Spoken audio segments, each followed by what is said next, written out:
ခင်ဗျားတို့မြန်မာတွေကမြန်မာပြည်ကိုတကယ်မချစ်ကြဘူးကြကိုဂျိုးစီးပွားအတ္တအတွက်မြန်မာပြည်ကိုချစ်တယ်လို့လိန်နေကြတဲ့လူလိန်တွေပို့ပြီးတော့များပါတယ်အဲ့ဒီချိန်မှာခင်ဗျားမပါအောင်နေဖို့တိုက်တွန်းပါတယ်ကျွန်တော်လည်းမပါအောင်နေဖို့ကြိုးစားပါမယ်ဆိုတော့ကျွန်တော်မနေ့ကတော့ရုပ်သံမပြောပြလိုက်ပြီမယ်မနေ့ကတော့ကျွန်တော်ဒီနေပြည်တော်မှာရှိတဲ့ကျွန်တော်တို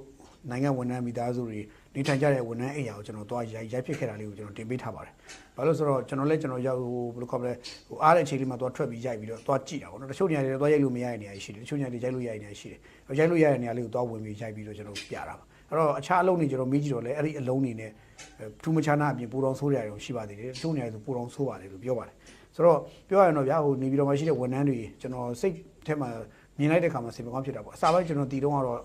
ပုံမှန်ပဲလို့ထင်တာ။ပုံမှန်ပဲပေါ့ဒါတော့ဝန်ထမ်းတွေကအပူစားချက်တယ်လို့ကျွန်တော်ထင်ခဲ့တာပေါ့နော်ဒါပေမဲ့ကျွန်တော်တွားကြည့်တဲ့ခါကျမှဝန်ထမ်းတွေရဲ့တောကနဲ့သူတို့ရဲ့စိုးရိမ်မှုကိုကျွန်တော်ကိုချင်းစာသွားတယ်အထူးသဖြင့်ငလျင်ကလှုပ်လှုပ်ဖြစ်နေတဲ့အချိန်တိုင်းမှာဒီအစာအုပ်တွေကမတော်တဆဆိုပြီးစိုးရိမ်သွားတာပြိုသွားရင်ပြိုကျနိုင်နေရှိတယ်ဆိုတော့စိတ်ပူသွားတာဆိုတော့ကျွန်တော်အဲ့ဒီမှာမနေ့ကဆက်တဲ့အထက်မှာဆိုရင် engineer jam ဆိုနော် engineer ရှုတော့ကကျွန်တော်မပါဘူးလို့ကျွန်တော်ထင်ကြပါလိမ့်မယ်ကျွန်တော် engineer ရှုတော့ကမပါဘူးဆိုတော့ engineer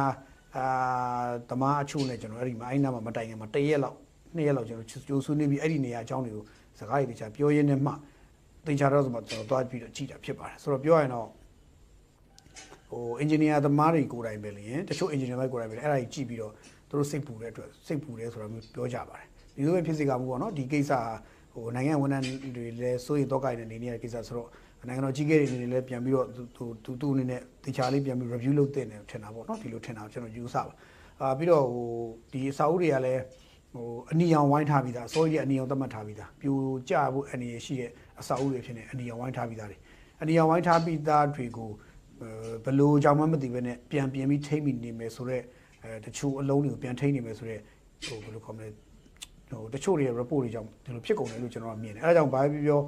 ာကျွန်တော်စိတ်ထဲမှာတော့ဘလို့ဖြစ်ပေါ့ဗျာဒီအယောင်တွေရှိတယ်အဝါရောင်ရှိတယ်ကျွန်တော် orange အဝါရောင်မဟုတ်ဘူးပေါ့နော်ဖြုံဘာဖြုံမင်းသေးလို့ orange အဝါရောင်တော့မဟုတ်ပါဘူးဆိုအဝါရေ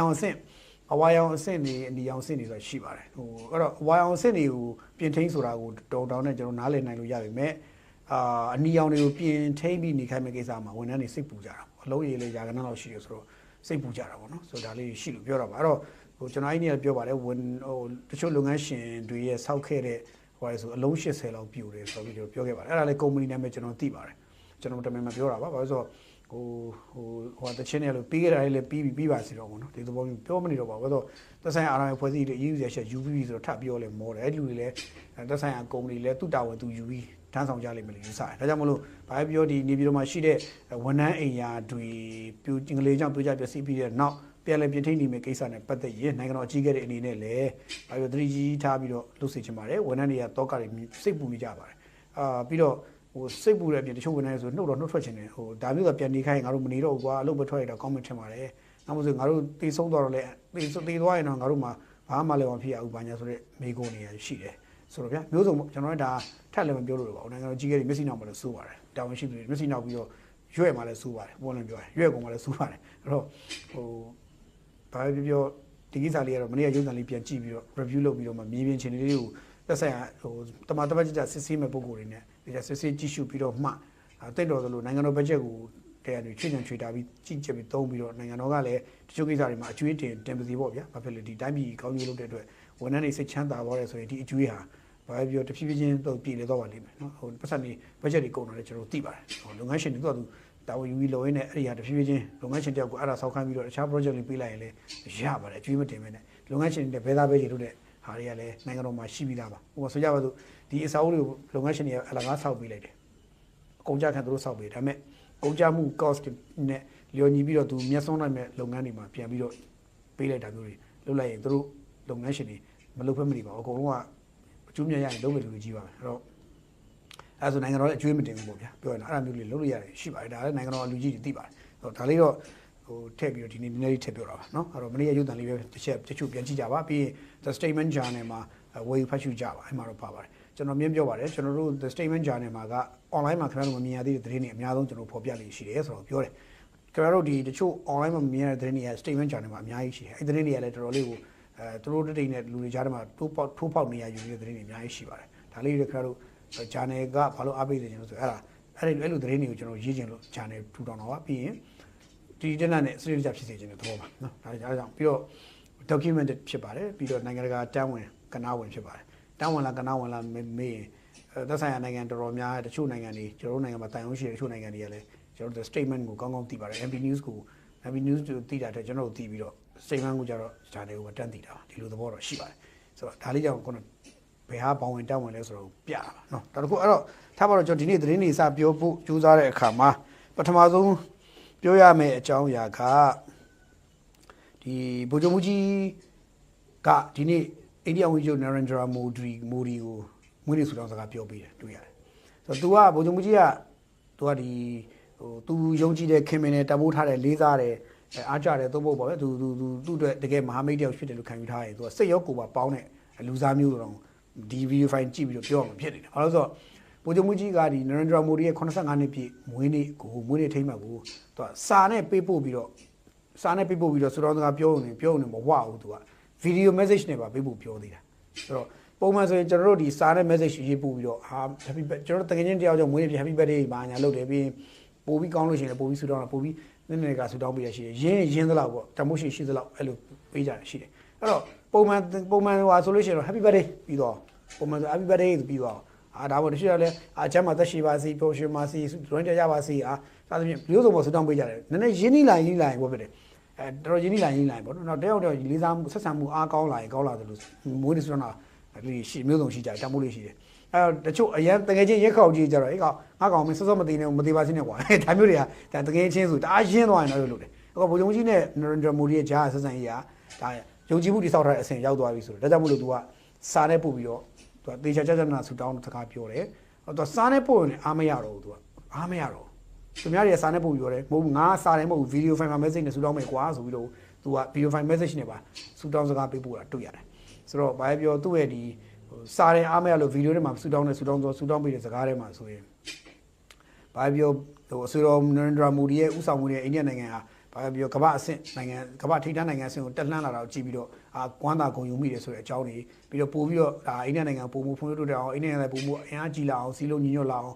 ်ပို့ပြီးတော့တောင်တင်းခိုင်မာတဲ့အိန္ဒိယနိုင်ငံဖြစ်အောင်ဆက်လက်ဥဆောင်နိုင်ပါစေဆိုတာမျိုးဆူတောင်းပေးတယ်နိုင်ငံကောင်းဆောင်ချင်းပေးရတဲ့ဆူတောင်းခြင်းပေါ့ဗျာဆူတောင်းစကားချင်းပြောကြတဲ့စကားပါဆိုတော့ဒါလေးတွေ့ရတယ်ဆိုတော့ဘာပြောဗိုလ်ချုပ်မှုကြီးကတော့ဒီလိုမျိုးဆူတောင်းပေးတာလေးကြည့်ပြီးတော့ကျွန်တော်တို့လည်းဒါကတော့ကြည့်ပြီးတော့ဒါလုံးတင်တဲ့ကိစ္စတစ်ခုပဲပြီးတော့တန်တမန်ဆက်ဆံရေးမှာလုံးတင်တဲ့ကိစ္စပဲပြီးတော့ဗိုလ်ချုပ်မှုကြီးနဲ့ Narendra Modi နဲ့ကနှစ်ခေါက်ရှိပြီတွေ့ကြတယ်ပေါ့နော်ရုရှားမှာတစ်ချိန်တရုတ်ပြည်မှာတစ်ချိန်နှစ်ချိန်တွေ့ပြီးသွားပြီနောက်တစ်ချိန်နောက်ထပ်တစ်ချိန်ကတော့အိန္ဒိယမှာသို့မဟုတ်မြန်မာပြည်မှာလည်းဖြစ်နိုင်တာပဲဆိုတော့နောက်ထပ်တစ်ချိန်ကတော့အိန္ဒိယသို့မဟုတ်မြန်မာပြည်ဖြစ်နိုင်တာဘာလို့ဆိုတော့တွေ့ကြရလည်းရှိနေပါသေးတယ်သူတို့နှစ်ယောက်ချားမှာတီးတန့်တွေ့ကြမယ့်ကိစ္စနိုင်ငံချင်း state visit ပုံစံမျိုးတွေတဲရှိလာနိုင်ပါသေးတယ်ကျွန်တော်တို့ခံမှန်းတာပေါ့နော်ခံမှန်းကြည့်တာတော့ဗိုလ်ချုပ်မှုကြီးကအိန္ဒိယကိုသွားတာမျိုးဒါမှမဟုတ် Narendra Modi ကမြန်မာပြည်ကိုလာတာမျိုးဒါမျိုးတွေနှစ်မျိုးတွေကတစ်မျိုးတွေဖြစ်လာနိုင်ကြီးရှိပါသေးတယ်သိမချခင်မှာဖြစ်လာနိုင်ကြီးရှိတယ်လို့ကျွန်တော်တို့ခံမှန်းကြည့်ချင်တယ်ပေါ့နော်ဆိုတော့ဒါကအိန္ဒိယနဲ့ဗိုလ်ချုပ်မှုကြီးရဲ့ဆက်ဆံရေးကိုဖြည်းဖြည်းချင်းတည်ဆောက်နေတယ်ပြီးတော့အိန္ဒိယကိုသူကျေးဇူးတင်ကြောင်းလည်းပြောပါတယ်ဘာလို့လဲဆိုတော့ကိုဗစ်ကာလမျိုးမှာအိန္ဒိယဟာမနာမနေကူညီခဲ့တယ်နောက်တစ်ခုကငလျင်မှာအိန္ဒိယလည်းမနာမနေကူညီခဲ့တယ်စသဖြင့်ပေါ့တော်လေးကိုအိန္ဒိယအားကျုံမဲ့ကူညီပေးခဲ့တဲ့ကိစ္စတွေကြောင့်တော့အိန္ဒိယကိုလည်းကျေးဇူးထူးတင်ကြောင်းလေးသူပြောတဲ့ Narendra Modi ရဲ့ဒီမိတ်ဆွေကောင်းစစ်တဲ့သူ့ရဲ့အပြုမှုလှုပ်ဆောင်ချက်တွေတဘိုးထားကူညီမှုတွေအတွက်ကျေးဇူးတင်ကြောင်းလေးပြောပါတယ်ဒါမြန်မာနိုင်ငံသားတွေကိုစားဒါသူခေါင်းဆောင်တော်နဲ့သူပြောတာတွေ့ရတယ်ဒါလည်းကောင်းတဲ့ကိစ္စပါပဲနော်ဆိုတော့တစ်ဖက်မှာလည်းတရုတ်နဲ့ဆက်ဆံရေးကိုလည်းအရင်ကြီးရောဖြစ်အောင်လို့သူကဒီဗိုလ်ချုပ်ကြီးဗိုလ်ချုပ်ကြီးမဟုတ်တော့ဘူးပေါ့နော်ဦးညိုစောပေါ့နေသားဗိုလ်ချုပ်ကြီးဖြစ်တဲ့ဦးညိုစောပေါ့ဝန်ကြီးချုပ်ဦးညိုစောလက်ရှိနိုင်ငံတော်ဝန်ကြီးချုပ်ဦးညိုစောကိုဒါတရုတ်ပြည်ကိုလွှတ်ထားတယ်လွှတ်ထားပြီးတရုတ်ပြည်မှာခုမနေ့ကဆိုရင်တရုတ်ဒုတိယသမ္မတနဲ့တော့တွေ့ပြီးတော့စကားတွေပါတယ်ဝန်ကြီးချုပ်ဦးညိုစောကပြောတာတွေ့ရတယ်ဆိုတော့အဲ့မှာလည်းဒီတရုတ်နဲ့မြန်မာနဲ့ဆက်ဆံရေးကြမှာဦးညိုစောကလည်းဒီရှေ့ရဗိုလ်ချုပ်မှုကြီးသူ့ရဲ့နိုင်ငံတော်ကြီးကဖြစ်တဲ့ဗိုလ်ချုပ်မှုကြီးတွားထားတဲ့ခီးစဉ်ရဲ့နောက်က follow up တွေကိုဆက်ပြီးတာဝန်ထမ်းဆောင်ပြီးတွေ့ကြရင်းနဲ့သူစကားတွေပြောကြတယ်ဒီချိန်မှာမြန်မာနိုင်ငံမှာရှိတဲ့တရုတ်စီမံကိန်းတွေနဲ့ပတ်သက်လို့အကာအကွယ်ပေးဖို့ကိစ္စတွေနှစ်ဖက်ပြန်ဆွေးနွေးကြတယ်ဒီချိန်မှာပဲမြန်မာပြည်မှာတရုတ်စီးပွားရေးရင်းနှီးမြှုပ်နှံမှုတွေအများအပြားဝင်ရောက်လာဖို့ဖိတ်ခေါ်တာတွေလည်းအကြီးကျယ်လုပ်တယ်ဆိုတော့ဦးညိုစောကလည်းရှေ့ရသူ့ဆရာရဲ့ခြေအောင်ရအောင်နင်းပြီးတော့စူးစမ်းနေတာကိုလည်းတွေ့ရတယ်ဆိုတော့ဘာပြောတရုတ်နဲ့ဆက်ဆံရေးကလည်းတော်တော်ကောင်းလာတယ်ရုရှားနဲ့လည်းကောင်းလာတယ်အိန္ဒိယနဲ့လည်းကောင်းလာတယ်ထိုင်းမြန်မာဆက်ဆံရေးကလည်းပို့လည်းပြောရရင်တော့ကိုကအသာစီးနားမှာတော့ပြန်ရောက်လာတဲ့သဘောမျိုးတွေ့ရတယ်ဆိုတော့အခြားတစ်ဖက်မှာလည်းအခြားနိုင်ငံတွေနဲ့ဆက်ဆံရေးတွေလည်းတဖြည်းဖြည်းချင်းဗိုလ်ချုပ်မှုကြီးကရအောင်ထိဆောက်နေတာလည်းတော့တွေ့ရတယ်ဆိုတော့ဘာပြောသူလည်းသူခေတ်သူအခါမှာသူ့ရဲ့ကာလတစ်ခုမှာသူလုံနိုင်တဲ့လောက်စူးစမ်းပြီးတော့တိဆောက်နေတာတော့တွေ့ရပါတော့သူကောင်းစီဆိုးစီခဏထားတိဆောက်နေတာတွေ့ရတယ်သူရေးတဲ့သမိုင်းတွေကကျွန်တော်တို့ဒီနေ့ဒီချိန်မှာ တချို့ကိစ္စတွေကဘာမှမသိနိုင်ဘူး။နောင်လာမဲ့ဆယ်စုနှစ်တွေများစွာကြာရင်ကျွန်တော်တို့ဦးသန်းရွှေယူအခုချိန်မှာချီးမွမ်းနေရတယ်လို့မျိုးသူ့လည်းနောင်လာမဲ့ဆယ်စုနှစ်နှစ်ခုလောက်ကြာရင်ဆယ်စုနှစ်တစ်ခုနှစ်ခုလောက်ကြာရင်သူ့ကိုချီးမွမ်းရတာမျိုးလည်းမဖြစ်ဘူးလို့လည်းမပြောနိုင်ဘူး။ဒါကြသူလုပ်ခဲ့တဲ့လုပ်ရတွေကတခါလေဒီနေ့အပင်ဆိုင်ခဲ့တာတွေကနောင်ဒီနေ့အပင်ဆိုင်ဒီနေ့အသီးသီးတော့မရှိဘူးလေဗျာနော်ဒီနေ့အပင်ဆိုင်ခဲ့တာတွေသူအပင်ဆိုင်နေတာတွေကနောင်10နှစ်မှသီးလာမယ်အဲ့ဒါကဗရိုင်းသီးလားဒါမှမဟုတ်တနိုင်ငံလုံးစားရမယ်ပရိသပင်လားကျွန်တော်တို့မသိနိုင်ဘူးနော်အဲ့တော့အကယ်ဗရိုင်းသီးဆိုရင်တော့ကျွန်တော်တိုင်းလုံးယူပေါ့ဗျာဗရိုင်းပရိသပင်ဆိုရင်တော့ကျွန်တော်တိုင်းနိုင်ငံလုံးဟာဒါသူ့လည်းကျေးဇူးတင်ရမယ်လို့ပြောလို့ရတာဖြစ်တယ်တိုးတော်လည်းကျွန်တော်တို့ကသူစိုက်နေတာကဘာလဲဆိုတော့ကျွန်တော်မသိသေးဘူးအဲ့သူ့ရဲ့အာနိသင်တခြားမသိရသေးတဲ့အတွက်ဘာလဲလို့ပြောခက်သေးရောနော်ဆိုတော့တေချာတော့သူ့နေရာရောက်လာတဲ့လူတယောက်လူတိုင်းတိုင်းဟာဘုံကြုံကြီးမှမဟုတ်ဘူးသူမဆိုတေချာတော့ကိုယ်တိုင်းပြည်အတွက်ဗရိုင်းသီးကိုစိုက်မယ်မထင်ဘူးဗရိုင်းသီးစိုက်တဲ့အစိုးရမျိုးကတော့တေချာတယ်တော်တော်ကမှပဲရုံညံ့တဲ့အစိုးရပဲဘာလို့ဆိုတော့ကျွန်တော်တိုင်းပြည်မှာဗရိုင်းသီးစိုက်လို့တိုင်းပြည်လို့ယူခဲ့ကြတာရှိတယ်ယူခဲ့ကြခက်ခက်ရှိတယ်ဘာလို့ဆိုတော့ဗရိုင်းသီးစိုက်လို့ယူပြီးတော့တိုင်းပြည်မှာတိုင်းပြည်ကိုကမောက်ကမပြောင်းပြန်လုပ်ကြရလို့တော့ရှိတယ်အဲ့တော့တချို့အစိုးရတွေကဗတိုင်းသီးစိုက်တဲ့အစိုးရတွေတချို့အစိုးရတွေကတော့သိကြတယ်ဟိုပရိသတ်ပင်စိုက်တဲ့အစိုးရတွေဖြစ်မယ်အဲ့တော့ဘုံကြုံမှုကြီးကပရိသတ်ပင်စိုက်တဲ့အစိုးရလားဗတိုင်းသီးစိုက်မယ့်အစိုးရလားဆိုတော့နောင်လာမယ့်ဆယ်စုနှစ်တစ်ခုဆိုရင်ကျွန်တော်တို့စောင့်ကြည့်ရမယ်ပေါ့ဗျာဒီလိုတော့ကျွန်တော်ပြောချင်တယ်ဒီအပိုင်းမှာလည်းဘုံကြုံမှုကြီးကဟိုတဝဲတို့ဘိတ်တို့တနင်္လာရီဘက်ကိုသူခီးထွက်ဖို့လည်းရှိရလို့ကြားပါတယ်အဲ့တော့ဘိတ်ကတဝဲတို့ဘာလို့ကစီးပွားရေးလုပ်ငန်းရှင်တွေနဲ့လည်းသူတွေ့ဦးမယ်လို့သူကြားတယ်ဆိုတော့ဒါလေးလည်းရှိပါတယ်နောက်တစ်ခုကသူပြပခီးတစ်ခုလည်းဒီလာကုန်ပိုင်းမှာတစ်ခုရှိရလို့ကြားတယ်ဘယ်ခီးလဲတော့ကျွန်တော်မသိဘူးပြပခီးတစ်ခုသွားဖို့ရှိသေးတယ်လို့လည်းသတင်းတွေကြားတဲ့လေးတော့ကြားနေရပါတယ်เนาะဒါလေးကတော့ဗိုလ်ချုပ်ကြီးနဲ့ဆက်ဆက်တာလေးတစ်ချိန်နဲ့ဆက်တယ်မှာပြောပြတာတွေ့ရပြောပြတာပါအဲ့တော့ဒါပြီးတော့ကျွန်တော်တို့ဘာပြောကြလဲဆိုဗိုလ်ချုပ်ကြီးကြောင့်ပြောရင်းနဲ့ကျွန်တော်တို့ကဒီတက်နဲ့ပတ်သက်တာလည်းကျွန်တော်တခုချိတ်ဆက်ပြောကြရှိလာတယ်ကဏ္ဍနေငြိမ်လာပြီလို့ပဲပြောမှာပေါ့เนาะတက်နဲ့ပတ်သက်တယ်ဆိုရင်ကဏ္ဍငြိမ်လာပြီဆိုဘာလဲဆိုတော့အခုပြည်ခိုင်ဖြိုးပါတီစီကိုတက်ကနေပြီးတော့ပို့လိုက်တဲ့လူပုဂ္ဂိုလ်တွေနဲ့တက်မတော်အငိမ့်စားတွေအများအပြားရှိတယ်ဆိုတော့ဟိုသတင်းတွေတော့ထွက်လာတယ်ပြောရရင်တော့တက်ကနေပြီးတော့အငိမ့်စားယူကြသွားတဲ့ဗိုလ်ချုပ်ကြီ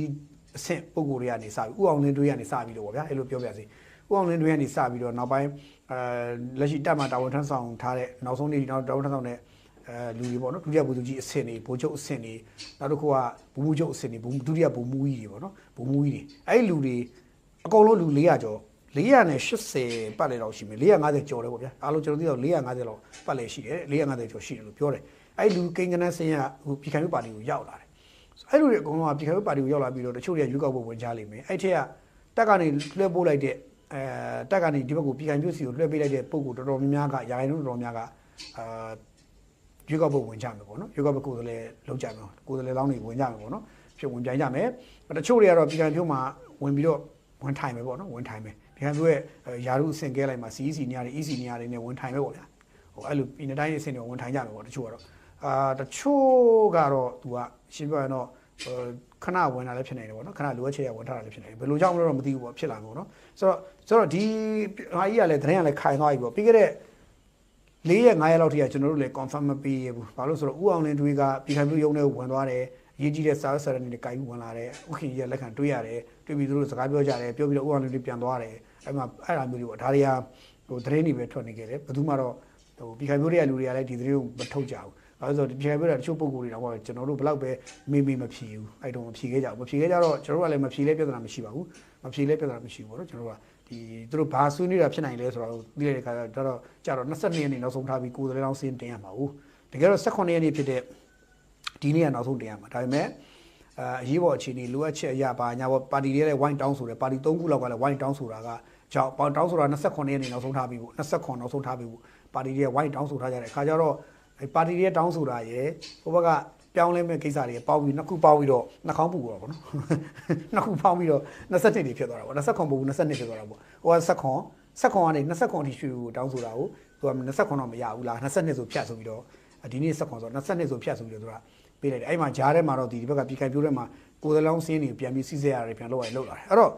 ့အပြောင်းရွှေ့ကိစ္စတွေကအတီးဖြစ်လာတယ်ကျွန်တော်ဒီနေ့16မှာတော့ကျွန်တော်တို့ဒီတက်ကနေပြီးတော့လူ400ကျော်ပြည်ခိုင်ပြိုးထဲရောက်လာတယ်ဆိုတဲ့သတင်းကိုတော့ကျွန်တော်ဒီနေ့ဆိုရင်တော့ confirm ဖြစ်ပါတယ်ကျွန်တော်လည်းတာဝန်ခံပြောရတဲ့အဆင့်ရောက်သွားပြီပေါ့နော်ဆိုတော့ဟိုပါလာတဲ့လူတွေလည်းအားလုံးသတင်းတွေမှာမြင်နေရပါတယ်လူပုဂ္ဂိုလ်နာမည်လည်းကျွန်တော်ရွတ်မပြတော့ပါဘူးခင်ဗျားတို့လည်းသတင်းတွေမှာမြင်နေရအတိုင်းပါပဲเนาะအဲ့မြင်နေရအတိုင်းပါပဲတော်တော်များယာနှုံးပြည်နီးအောင်ကွက်တီတွေမှန်နေပါတယ်ဆိုတော့ပြောမလို့တော့ဘူးပေါ့နော်အဲ့တော့ဘာဆက်ဖြစ်လဲဆိုတော့ပြည်ခိုင်ဖြိုးထဲမှာလည်းနေရာချဲ့ပေးလိုက်ရတယ်ရှိတယ်ပြည်ခိုင်ဖြိုးထဲမှာနေရာချဲ့ပေးလိုက်ရှိသလိုတက်မတော်ထဲမှာလည်းလစ်လက်သွားတဲ့နေရာတွေရှိလာတယ် ကောင်းကျိုးတွေနဲ့တွက်မယ်ဆိုရင်နောက်ကမျိုးဆက်တစ်ခုဟာအပေါ်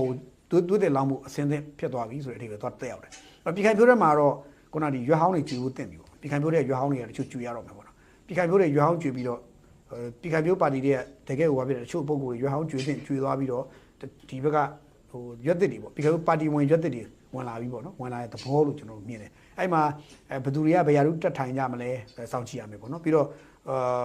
့ပါတီတွင်းမှာဥက္ကဋ္ဌဥက္ကဋ္ဌရတော့ဥက္ကဋ္ဌနေရာပဲဆက်ပြီးတော့မြင်းမဲ့သဘောလောလောဆယ်ရှိသေးတယ်ပေါ့နော်ရွေးကောက်ပွဲပြီးတဲ့ရှိတော့ဥက္ကဋ္ဌဥက္ကဋ္ဌရဥက္ကဋ္ဌပဲဆက်ဖြစ်အောင်မဲ့သဘောရှိတယ်ရွေးကောက်ပွဲစတဲ့ချိန်ထိပေါ့နော်အဲ့နောက်ပိုင်းတော့မသိဘူးပေါ့နော်ဆိုတော့ဥက္ကဋ္ဌရဲ့နေတာတခါ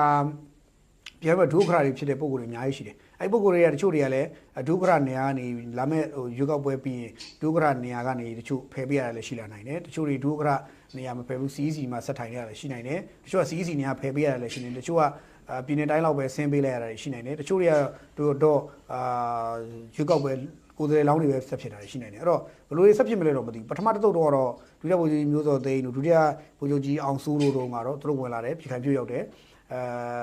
သူတို့တွေဟိုဖြစ်ကုန်တယ်ပေါ့နော်တယောက်ကဒုတိယဥက္ကဋ္ဌ3ဖြစ်တယ်နောက်တစ်ယောက်ကကျွန်တော်တို့ကဥပောင်စိုးကဘာဖြစ်သွားလဲမသိဘူးဗျာနည်းနည်းကျွန်တော်ကရောဒရော့ဖြစ်နေသူတော့အဲ့လိုပေါ့နော်သူရေးပါတဲ့ position တစ်ခုမှာဥအောင်စိုးကလည်းရောက်ပါတယ်ဆိုတော့အဲ့လိုပဲဒီခုလာတဲ့အုပ်စုကလည်းဒီတိုင်းပဲပြန်ဗိုလ်ချုပ်ကြီးအောင်လင်းတွဲလူမျိုးတော်အငိမ့်သားဗိုလ်ချုပ်ကြီးအောင်လင်းတွဲလူမျိုးတော်ပါလာတဲ့ဖြစ်တဲ့အတွက်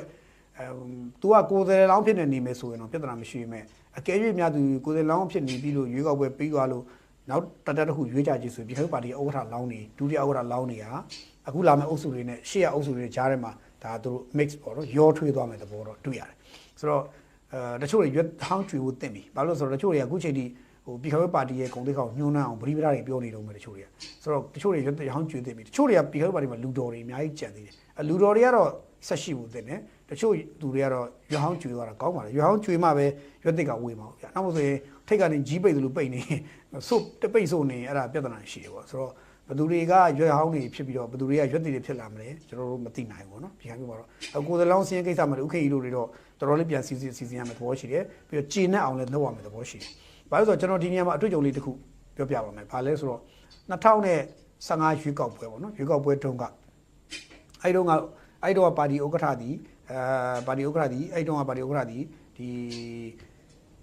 ီထားပါတော့ပါတီဥက္ကဋ္ဌဒီဦးသိန်းစိန်ကတော့ဟိုရွေးကောက်ပွဲမှာဖြစ်လို့ပြပါတီဥက္ကဋ္ဌဖြစ်လို့မရတဲ့ဥနာဦးရွှေမန်းရဲ့ပါတီဥက္ကဋ္ဌပေါ့နော်ဆိုတော့ထားပါတော့အဲ့တော့ तू ကရွေးကောက်ပွဲနားနီးတဲ့ချိန်မှာသူတို့ဘာစဉ်းစားရလဲဆိုတော့ဒီကိုယ်စားလှယ်လောင်းနေလိုက်စီယုံကြတဲ့အခါမှာ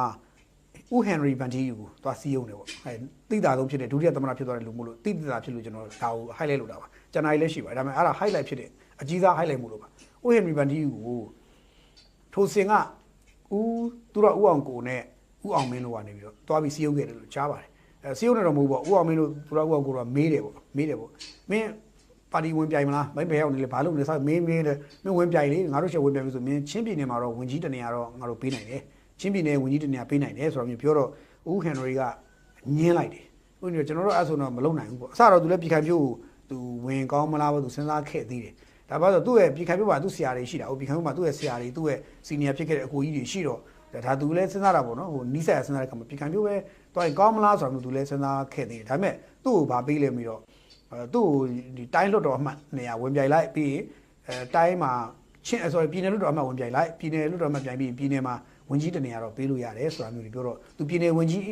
းအဆင့်ပေါ့နော်ပြည်နယ်ဝင်ကြီးအဆင့်ပဲသူဖြစ်မယ်ပေါ့ဆိုတော့အဲ့ဒါနဲ့သူမလုပ်ဖြစ်လိုက်ဘူးပေါ့ဗျာညင်းနေမညင်းထားမလုပ်ဖြစ်လိုက်ဘူးပေါ့မလုပ်ဖြစ်လိုက်ဘူးဆိုတော့အဲ့ဒီကနေမှသူနေလိုက်တာဒေါ်ဆန်းစုကြည်တို့ဘက်ကလာစီယုံရောစီယုံတဲ့ခါမှာဦးဝင်းထိန်ကြီးကနေပြီးတော့အမကြီးလိုချင်တဲ့တိုင်းရင်းသားတယောက်ကျွန်တော်တွေ့ပြီးဆိုပြီးတော့ခါတဲ့ဦးဟန်ဒီဗန်တီကိုကောက်ခေါ်ပြီးထည့်လိုက်တော့ဦးဟန်ဒီဗန်တီကဘုံတိကွန်မတီဘုံမတီပမတီနဲ့ဒေါ်ဆန်းစုကြည်နဲ့သွားတွေ့ရတယ်တွေ့ပြီးတော့အဲ့ဒီကနေမှဒေါ်ဆန်းစုကြည်ကနေပြီးတော့သူ2ခေါက်3ခေါက်လောက်စကားပြောပြီးတော့အဲ့ဒါတော့သူ့ကိုဘာပေးမယ်ဆိုတော့ပြောတာမဟုတ်ဘူးစကားပြောပြီးတော့မှ NLD ကနေဝင်ပြိုင်ခိုင်းလိုက်တာအဲ့မှာပြိုင်ပြီးတော့မှသူ့ကိုဒုတိယသမ္မတပေးလိုက်တာလို့သိရတယ်ဆိုတော့အကယ်၍ပေါ့သူသာဒီခံပြောတာကိုလက်ခံပြီးတော့ယူခဲ့လို့ရှိရင်တဲ့သူတေကြတဲ့ချင်းပြည်နယ်ဝင်ကြီးအဆင့်လောက်ပဲသူပြီးသွားမယ်ရှုံးရင်လည်းရှုံးမယ်ပေါ့နော်ဒါပေမဲ့ तू အဲ့ဒါကိုမဖြစ်ဘဲနဲ့အဲ့ဒါကိုမယူဘဲနဲ့ तू NLD ဘက်ကသွားပြိုင်တဲ့ခါခု तू ဒုတိယသမ္မတအထိဖြစ်လာတယ်နိုင်ငံတော်ရဲ့ဒုတိယအကြီးဆုံးပုဂ္ဂိုလ်တွေမှာတယောက်ဖြစ်လာတယ်ပေါ့နော်ဒါမျိုး तू ပြောပြတော့ဒါကြောင့်တစ်ခါကျရင်လည်းပြည်ခိုင်ဖြိုးမှာအဲ့လိုကိုယ်စားလှယ်လောင်းတွေလွတ်တော်အမတ်လောင်းတွေပါရင်ညာတွေပေါ့ဗျာလွတ်တော်အမတ်လောင်းဆိုပြည်ခိုင်ဖြိုးကလူကိုယ်စားလှယ်လောင်းကလူ तू ကတင်ရမှာ419ယောက်အနည်းဆုံးတင်ရမယ်ဆိုပေမဲ့ပြည်ခိုင်ဖြိုးကတော့အကုန်တင်မှာတနိုင်ငံလုံးတင်မှာဖြစ်တယ်800လောက် तू ကအနည်းဆုံးလူ800ကျော် तू တင်နိုင်မှာသဘောရှိတယ် လူရှိရကြော်တယ်တော့ကိုယ်လောင်းနေရလူရှိရကြော်သူတင်ဖို့သူ့တော့ကမလေးဘူးသူ့တော့မခက်ဘူးတခါအဲ့ဒီ800လောက်ကကိုယ်လောင်းဖြစ်နေတင်သွင်းတာတစ်ပိုင်းဒီဘက်မှာဘာလို့ဆိုဝင်ကြီးတွေပြည်နယ်တိုင်းစာကြီးဝင်ကြီးတွေပြည်တော်စုအဆင့်မှာထိုင်မဲ့ဝင်ကြီးတွေနော်တိုင်းစာကြီးဝင်ကြီးချုပ်တွေအဲ့ဒီယာရူးတွေကနော်ဝင်ကြီးဒူးဝင်ကြီးပြည်တော်စုဝင်ကြီးနောက်ဆိုပြည်တော်စုဝင်ကြီးဒူးဝင်ကြီးချုပ်ဝင်လေးစသဖြင့်အဲ့ဒီယာရူးတွေကအများကြီးပဲအဲ့ယာရူးတွေတနိုင်ငံလုံးပေါင်းရင်လည်းအဲ့လိုပဲအဲ့ယာရူးတွေကလည်းယာခဏန်းရှိတယ်ပြောရရင်တော့ပြည်ခိုင်ပြောကလူ1000ကျော်ပေါ့အားလုံးကိုယ်လောင်းနဲ့ဝင်ကြီးဝင်မင်းလောင်းက1000ကျော်သူပြင်ရမယ်အဲ့1000ကျော်အတွက်ကခုနနာမည်စီးတဲ့အခါမှာတချို့တွေကဖြစ်ချင်နေတာနဲ့မဖြစ်ရလို့မကျေနပ်တာတွေရှိမယ်စသဖြင့်အဲ့ဒါရှိမယ်အဲ့တော့ပြည်ခိုင်ပြောကသူ့ထဲကလူကြီးပဲသူပေးရင်ပြဿနာရှိတယ်အဲ့တော့ तू ကဘယ်သူပေးရမလဲအပြင်ကလူ तू ပေးမယ်ဆိုအပြင်ကလူပေးရင်အပြင်ကလူကို तू ဘယ်လောက်ထော်ထွက်နေထည့်မှာလဲပြည်ခိုင်ပြောထဲမှာရှိနေတဲ့လူဘယ်လောက်ရာခိုင်နှုန်းသုံးပြီးတော့အပြင်ကလူဘယ်လောက်သုံးမှာလဲဆိုတော့မေးခွန်းတွေအဲ့ဒါတွေကသူတို့လည်းတော်တော့ဥခင်ကြီးတို့အုပ်စုတွေပြန်ပြီးတော့ဒီ arrangement တွေပြန်လုပ်နေရမယ်ဒီအပိုင်းကဒါကြောင့်မလို့ तू အတန်တော်မထွက်နိုင်ဘူးဒီအပိုင်းပြည်ခိုင်ပြောဘက်ကဘာသာမှမထွက်နိုင်ဘူးအတန်တော်မထွက်နိုင်ဘူးဆိုတော့ဒါလည်းပြည်ခိုင်ပြောသူက तू ပြင်ဆင်နေရပါလိမ့်မယ်ဘာ तू ဒါ तू အစိုးရဖြစ်ရင်ဆိုတော့စဉ်းစားချက်နဲ့ तू ပြင်ဆင်နေရလိမ့်မယ်လို့ယူဆတယ်ပေါ့နော်ဆိုတော့ဒါကပြည်ခိုင်ပြောဘက်မှာဒါတဲ့ပို့ပြီးရှုပ်ထွေးရရှိနိုင်ပါသေးတယ်ကျွန်တော်ဒါတွေကိုထပ်ပြီးတော့မတွေးခေါ်ပြချင်ဘူးမစင်သားမသုံးသက်ချင်သေးဘူးဒီလောက်ပဲကျွန်တော်သုံးသက်ချင်သေးတယ်နည်းသုံးသက်မယ်ဆိုရင်ဒါသူပြည်ခိုင်မျိုးတစ်ခုတည်းကိုသုံးသက်တိုင်းတနားရီသားလောက်ခွဲလောက်ကြာမယ်တနားရီခွဲလောက်နဲ့သုံးကြာမယ်အဲ့တော့ထားလိုက်တော့ okay တက်ဘက်ကိုသွားမယ်တက်ကကြတော့အခု rank ရလစ်လက်သွားတာမှာကသရဆိုလေကသရ2ယောက်လောက်လစ်လက်သွားတယ်ဒုတိယဗိုလ်ချုပ်ကြီးကကျွန်တော်သိရသလားဒုတိယဗိုလ်ချုပ်ကြီးကနေရာနေနားတာ6ဦးဒုတိယဗိုလ်ချုပ်ကြီးနေရာကနေနားတာ6ဦးเนาะဗိုလ်ချုပ်က12ဦးလောက်ရှိတယ်ဒုတိယဗိုလ်ချုပ်နေရာနားတာ6ဦးဗိုလ်ချုပ်က12ဦးလောက်ရှိတယ်လို့ကြားတယ်ဆိုတော့အခုပြည်ထောင်စုစာကြီးအသီးသီးမှာတိုင်းမှုတွေဖြစ်နေတဲ့ဗိုလ်ချုပ်တွေရှိတယ်အဲ့ဒီဗိုလ်ချုပ်တွေကတချို့သောပုဂ္ဂိုလ်တွေကကားဆရာမှုတွေဖြစ်လာနိုင်တယ်တချို့သောတိုင်းမှုတွေကကားဆရာမှုတွေဖြစ်လာနိုင်တယ်ကားဆရာတွေမှာလွတ်လပ်သွားတာရှိတယ်အဲ့တော့တချို့လူတွေကကားဆရာဖြစ်ပြီးတော့အဲ့တိုင်းမှုနေရာကိုတချို့တတ်မှမှုတွေတချို့တွေကတိုင်းမှုတက်ဖြစ်မယ်သူတိုင်းမှုတွေကတိုင်းမှုတက်ဖြစ်မယ်ဒါတွေကတော့ဒီအပေါ်ကတယောက်ကအပေါ်ကနေရာယူသွားတယ်အပေါ် blank ဖြစ်သွားတယ်အဲ့ blank နေရာကိုတယောက်က fail လုပ်တယ်အဲ့ဒီကထပ် blank ဖြစ်သွားတယ်အဲ့ blank ထပ်ပြီးတော့ fail လုပ်တယ်အဲ့ fail နေရာနောက်ထပ်ပြီးတော့ blank ဖြစ်တော့ fail ထပ်ဖြစ်တယ်အဲ့လိုနဲ့ဖြည့်နေတဲ့စင်ကဲယာရုတွေက AC ပဲပေါ့ဒီဗိုလ်မှူးချုပ်တယောက်နားရင်အဲ့ဗိုလ်ချုပ်တယောက်ကဗိုလ်မှူးချုပ်တယောက်ကဗိုလ်ချုပ်ဝင်ထိုင်ရမယ်အဲ့ဒီဗိုလ်မှူးချုပ်နေရာကိုနောက်တယောက်ကဝင်ထိုင်အဲ့ဗိုလ်မှူးချုပ်နေရာကိုနောက်ကဗိုလ်မှူးတယောက်ကဝင်ထိုင်အဲ့လိုနဲ့သူကစင်ကဲသွားတာဖြစ်တဲ့အတွက်တက်မှာကဒုတိယဗိုလ်ချုပ်ကြီးတယောက်ငိမ့်သွားရင်သို့မဟုတ်ပြောင်းသွားရင်နားသွားရင်တောင်အဲ့နေရာဝင်ထိုင်မဲ့လူနဲ့တယောက်ရော့သွားတယ်ဒီမှာ3ယောက်လောက်ကအတက်လိုက်ရောတက်လာတာဒီတယောက်နေရာဝင်တယောက်ထိုင်လိုက်တာနဲ့ဒီမှာအတွဲလိုက်ကြီး1 2 3ဆိုအတွဲလိုက်ကြီးတန်းစီတက်လာတာတွဲလိုက်ကြီးဆိုတော့တယောက်ရော့ရင်ဒီဘက်က3ယောက်လောက်ကကွက်တိလိုက်ဖြစ်ရတာဆိုတော့သူ့နေရာကွက်လက်တွေလိုက်ဖြစ်ရတာဆိုတော့နေရာလွတ်တွေအများကြီးရတဲ့အတွက်နေရာလွတ်တွေအများကြီးရတဲ့ဂိုးကန်သွင်းလို့ကောင်းတာပေါ့နော်အဲ့တော့တိုင်းကန်သွင်းလို့ကောင်းသွားတာအခုတော့နေရာလွတ်တွေအများကြီးထွက်လာတာပေါ့ဆိုတော့ဗိုလ်ချုပ်ကြီးဒုတိယဗိုလ်ချုပ်ကြီးအဆင့်တွေတောင်5 6ဦးလောက်ပါသွားတယ်ဆိုတော့အဲ့ဒုတိယဗိုလ်ချုပ်ကြီးအဆင့်နေရာတွေကိုဝင်ပြီးတော့ဖြည့်ရမယ့်နေရာတွေကအများကြီးဝင်လာမယ်အဲ့တော့လက်ရှိတိုင်းမှု level တွေနောက်တစ်ခါဗိုလ်ချုပ် level တွေရှိတယ်တိုင်းမှုမဟုတ်တော့ဗိုလ်ချုပ် level တွေရှိအဲ့ level တွေကတချို့တွေကအဲ့ဒီကွက်လက်တွေကိုဝင်ထိုင်ရလိမ့်မယ်လို့ကျွန်တော်တို့မြင်တယ်ဒါဆိုရင်ကွက်လက်အဲ့ဗိုလ်ချုပ်တွေရဲ့နေရာတွေကိုကွက်လက်တွေကိုတစ်ခါထပ်ပြီးနောက်နေရာထပ်ထိုင်ရမယ်ဆိုတော့ကွက်လက်တွေအများကြီးရပဲအဲ့ဒီတစ်ခွက်ထဲမှာရွှေ့ရတာတော်တော်များတယ်ကွက်လက်တွေအများကြီးဖြစ်ကုန်တယ်ဒါတစ်ချက်ဘာလို့နောက်တစ်ချက်ကတခါဗိုလ်ချုပ် level တွေလည်းအလားတူပဲဗိုလ်ချုပ် level မှာဗိုလ်ချုပ်ဝင်ဖြစ်အဲ့တော့ပြောရရင်ဗျာဒီယာနဲ့ချီတော့တပ်မတော်သားယာတို့အဆင့်လိုက်ကိုနောက်ကဝင်ဖြစ်ရမှာလဲယာနဲ့ချီတယ်ပြန်ဖြစ်ရမှာထားဒီဘက်မှာ100လောက်လစ်လက်သွားရင်အဲ့100နေအောင်300လောက်ဝင်ဖြစ်ရတယ်ပြန်ပြီးတော့3စားလောက်ဝင်ဖြစ်ရတယ်ဘာလို့ဆိုဒီတယောက်လစ်ရင်ဒီတယောက်နေအောင်နောက်တယောက်ဝင်တော့နောက်တယောက်ထပ်ဝင်နောက်တယောက်နေအောင်နောက်တယောက်ထပ်ဝင်နေအဲ့မှာ3ဆင့်လောက်ဖြစ်သွားတက်မှာကဒုဗိုလ်မှူးကြီး level ကစပြောမယ်ဗိုလ်မှူးတွေခဏထားအောင်ဗိုလ်မှူးတွေခဏဒုဗိုလ်မှူးကြီး level တယောက်ရော့သွားရင်ဗိုလ်မှူးတယောက်ကဒုဗိုလ်မှူးဖြစ်ဖို့အခွင့်အရေးရှိသွားတယ်အဲ့တော့ဗိုလ်မှူးတယောက်နေရာမှာတော့အများကြီးဖြစ်မှာထားတော့အဲ့တော့ဒုဗိုလ်မှူးကြီးတယောက်ရော့သွားရတယ်ဗိုလ်မှူးတယောက်ဝင်ရှိတယ်အဲ့တော့ဒုဗိုလ်မှူးကြီးကဗိုလ်မှူးကြီးတယောက်ရော့သွားရင်ဒုဗိုလ်မှူးတယောက်ကဗိုလ်မှူးတက်ဖြစ်မှာအဲ့တော့ဒီကဗိုလ်မှူးချုပ်တယောက်ရော့သွားရင်ဗိုလ်မှူးကြီးကဗိုလ်မှူးချုပ်တက်ဖြစ်မှာဗိုလ်ချုပ်တယောက်ရော့သွားရင်ဗိုလ်မှူးချုပ်ကဗိုလ်ချုပ်တက်ဖြစ်ရမှာအဲ့တော့ဒုတိယဗိုလ်ချုပ်တယောက်ရော့သွားရင်ဗိုလ်ချုပ်တွေကဒုတိယဗိုလ်ချုပ်တယောက်တက်ဝင်ရမှာဆိုတော့ပြောရရင်ဒီဒုတိယဗိုလ်ချုပ်တယောက်ရော့တာနဲ့ဒီကဗိုလ်ချုပ်တယောက်ကအပေါ်တက်သွားမယ်အဲ့ဗိုလ်ချုပ်နေရာဗိုလ်မှူးချုပ်ကတက်ဖြစ်မယ်ဗိုလ်ချုပ်နေရာဗိုလ်မှူးကြီးတက်ဖြစ်မယ်ဗိုလ်မှူးကြီးနေရာဒုဗိုလ်မှူးကြီးတက်ဖြစ်မယ်ကဲ rank က4စားလောက်တယောက်ရော့ရင်4ယောက်လောက်ဝင်ဖြစ်ရတာဖြစ်နေတာ3ယောက်ဆိုတော့နေသေးအဲ့လောက်ဖြစ်နေတော့တက်မှာယာရုအပြောင်းလဲတွေကအများကြီးဖြုံမှာတချို့ယာရုတက်ကြအောင်မယ်တချို့ယာရုတက်ကြမယ်တချို့ကျွန်တော်တို့ခင်ကြတဲ့ညီအကူမောင်တို့ကလေတချို့တွေကိုကြီးတွေကသူတို့ယာရုတက်ဝင်ကြအောင်မယ်ကျွန်တော်တို့ကြည့်ပြီးတော့ဒါတိုင်းပြည်မှာတက်မတော်လဲသူ့တက်လောင်းနေပြီတက်မတော်လဲသူ့တက်လောင်းနေပြီဒီပြည်ခိုင်ဘက်မှာလဲသူ့တက်လောင်းနေပြီသူတို့ဘာပြောရွာဟောင်းတွေကျွေတယ်ရွက်တက်တွေဝေတယ်ဒါကတဘာဝပဲဒီလိုပဲတဘာဝတိုင်းဆိုရွက်တက်အောင်ကျွေရွက်တက်ဝေကျွေကြမယ်ဒါပေမဲ့အဲ့မှာတချို့ကျွေကြတဲ့အရွက်တွေကတော့ထပြီးတော့ဟိုဘာလို့ဆိုတော့အမိုက်ကလေးတစ်စားလို့ဖြစ်ပြီးတော့မီးလောင်ခြင်းတဲ့လူတွေရှေ့ရောက်ရှိနိုင်တယ်။ဘာလို့အမိုက်ကစားပြတ်သက်မီးလောင်ဆိုလို့ပေါ့။အဲ့တော့ဒီလိုလူတွေကြတော့လေနိုင်ငံတော်ကကြီးခဲ့ရတာဘယ်သူကအနည်းရှိရမရှိဘူးသူတို့လည်းမြင်တတ်တာ။ဆိုတော့အဲ့ဒါတွေကြည့်ပြီးတော့သူကသူအမိုက်ကိုတချို့အမိုက်တွေကကြိုးရှင်းထားတာကောင်းတယ်။တ တချို့ကရွာဟောင်းဖြစ်နေကြွေကြတယ်မျိုးသားအဖြစ်မခံအမိုက်ဖြစ်သွားတယ်အဲ့တော့အမိုက်တော့အဖြစ်မခံကြဘူးလေတချို့ကြွေကြသွားတဲ့အရွက်တွေကိုအမိုက်တော့ဖြစ်မခံဘူးမျိုးသားပဲဖြစ်ခံတာကောင်းမယ်လို့ကျွန်တော်တိုက်တွန်းချင်တယ်နော်တချို့လူတွေအဲ့တော့ဒီလန့်လစ်လက်သွားတဲ့နေရာတွေအများကြီးပါအဲ့တော့ဒီယာရုတွေအကုန်လုံးကဗိုလ်ချုပ်မှုကြီးကအကုန်လုံးမင်းသွားဆိုလက်ညှိုးထိုးပြီးပြောနေတာမဟုတ်ဘဲနဲ့သူကတယောက်ချင်းစီမှာသူတို့သဘောထားပါရှိလေမေးအကုန်လုံးမေးသဘောထားတွေမေးပြီးမှသူသဘောထားတွေကဘာကြီးကသွားသိချင်ရင်တော့ဗိုလ်ချုပ်မှုကြီးကသွားသိချင်ရင်တော့ဆိုတာမျိုးတွေနဲ့စဉ်းစားပြီးတော့သွားကြတာမျိုးတွေပေါ့သူကသွားသိချင်တယ်ဒါပေမဲ့ကျွန်တော်တို့ဗျာနားပဲနားလိုက်ပါတော့မယ်ဒီဘက်မှာလည်းဘယ်မှမလို့ကျွန်တော် AC ရသားပေါင်းနဲ့ AC နားကျင်ပါလေခင်ဗျာဆိုလေဖြစ်သွားနိုင်တာပဲဒါလည်းဖြစ်တာပဲမဖြစ်တာဘာမှပြဿနာမရှိဘူးနောက်ကတချို့အစိုးရဌာနဆိုင်ရာတွေကိုညွန်မှုတွေဒုညွန်မှုတွေနေရာနဲ့ထိုးဝင်သွားတဲ့လူတွေလည်းမနေဘူးခုဆိုဝင်သွားတဲ့ပြုံးကြီးပဲဆိုတော့ဘာပြောသူ့ယာရုတွေသူဝင်ကြတယ်တပုံကြီးပေါ့ဗျာနော်ခုဆိုဌာနဆိုင်ရာတီးတီကိုလည်းဝင်ကြတယ်လူတပုံကြီးပဲလွတ်နေတာရှိတော့ကွက်လိုက်တွေမဝင်ဖြစ်ရအများကြီးဖြစ်နေတော့ဒါတွေကရှိနေတယ်အဲ့တော့ဒီပြည်ခိုင်တိုးတဲ့ကိုယ်စားလှယ်လောင်းတွေအများကြီးဝင်ချလာတဲ့ကိစ္စရဲ့နောက်ဆက်တွဲမှာဖြစ်ရတဲ့ black နေအများကြီး black နေလိုက်ဖြစ်ရတာအများကြီးပဲဆိုတော့လူတွေသိစေချင်တာပါအဲ့တော့ဒီတိုင်းလျှောက်ပြီးတော့စိတ်ကူးပေါက်လို့လျှောက်လို့တာမျိုးမဟုတ်ဘဲနဲ့ဒီတချို့နေရာတွေကရွက်ဟောင်းတွေကျွေးပြီးဖို့လိုအပ်လို့ရွက်တွေဝေပြီးဖို့လိုအပ်တယ်အဲ့ဒါခင်ဗျားတို့တစ်ချိန်လုံးအပင်အိုကြီးနဲ့ပဲအပင်အိုကြီးကိုကြည့်ပြီးတော့စိတ်ဆင်းရဲနေမယ်အစားရွက်တွေတော့ဝေဖို့သိပြီတိုင်းပြည်ကလည်းရွက်တွေဝေသိပြီပါတီရဲ့ရွက်တွေဝေသိပြီတက်မတော်ကလည်းရွက်တွေဝေလိမ့်ပြီဝေသိပြီတွတ်တွေလောင်းသိပြီဆိုတာမျိုးတတ်တွေ့ရဒီအခင်းချင်းနဲ့တူပေါ့နော်ဆိုတော့ဒါကြောင့်မလို့ရွက်ဟောင်းကျွေးချင်းစီလည်းတဘာဝပါပဲရွက်တွေဝေချင်းစီလည်းတဘာဝပါပဲတခုပဲကျွေကြတော့တဲ့အရွက်တွေအနေနဲ့ကတော့ကိုမြေရောသာဖြစ်ခံမလားအမိုက်ဖြစ်ခံမလားတော့ခင်ဗျားတို့ကိုစဉ်းစားကြလို့ပဲတိုက်တွန်းချင်တယ်เนาะဒါကြုံကြိုက်လို့လူကြီးတွေကိုကလေးကဆုံးမတာဟုတ်ပါဘူးလူကြီးတွေကိုသတိလို့မှဆိုလို့ပြောပြတာပါလူကြီးတွေကိုသတိလို့မှဆိုလို့ပြောပြတာပါเนาะပြီးတော့ကျွန်တော်ကလူငယ်ဆိုတော့ခွန့်လွတ်တတ်ပါတယ်เนาะကျွန်တော်လူငယ်ဆိုတော့ခွန့်လွတ်တတ်ပါတယ်ဆိုတော့ဒါတခုပေါ့เนาะနောက်တစ်ခုကကျွန်တော်တို့ဒီကိစ္စပြောရင်းနဲ့တစ်ချိန်တည်းမှာပဲဒီ AA ကိစ္စလည်းကျွန်တော်ဒီနေ့ထည့်ပြောရမှာဖြစ်လာတယ် AA ကိစ္စတော့ချောက်ပါဘူး